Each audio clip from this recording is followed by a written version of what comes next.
Hello everyone, मैं प्रगति from progress classes. आज मैं आपसे बात करूंगी फ्यूचर टेंस, भविष्य काल। जब किसी वाक्य में क्रिया से आने वाले समय का बोध होता है तो हम इसे भविष्य काल कहते हैं। Future tense express action in future time. इसका पहचान गा, गे, गी आदि। जिस वाक्य के लास्ट में गा, गे, गी लगा रहे तो समझना चाहिए कि वो फ्यूचर टेंस का, सिंपल फ्यूचर टेंस का वाक्य है।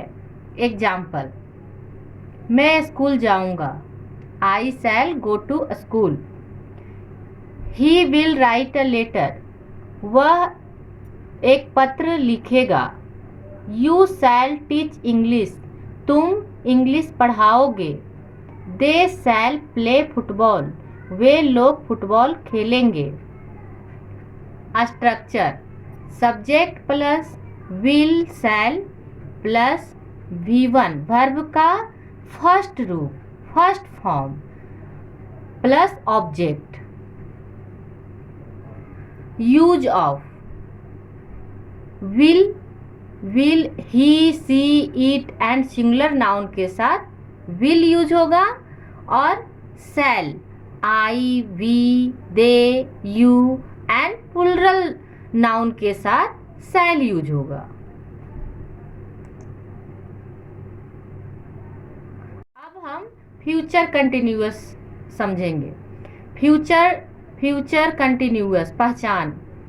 फ्यूचर कंटिन्यूअस के वाक्य के लास्ट में रहे होंगे, रही होगी, रहा होगा लगा रहता है। उसके स्ट्रक्चर इस प्रकार हैं। Subject plus will shall plus be plus verb का first form V1 plus ING plus object. उसके एग्जाम्पल, मैं स्कूल जा रहा हूँगा। I shall be going to school. He will be writing a letter. वह पत्र लिख रहा होगा। You shall be teaching English. तुम इंग्लिश पढ़ा रहे होगे। They shall be playing football. वे लोग फुटबॉल खेल रहे होंगे। Future perfect tense. अब हम फ्यूचर परफेक्ट टेंस समझेंगे। इसका पहचान वाक्य के लास्ट में चुका होगा, चुकी होगी लगा रहे तो समझे कि ये फ्यूचर परफेक्ट टेंस का वाक्य है। इसका structure subject plus will shall plus have plus V3 verb का third form plus object. Example, मैं स्कूल जा चुका होऊंगा। I shall have gone to school. He will have written a letter. वह पत्र लिख चुका होगा। You shall have taught English. तुम इंग्लिश पढ़ा चुके होगे। They shall have played football. वे लोग फुटबॉल खेल चुके होंगे।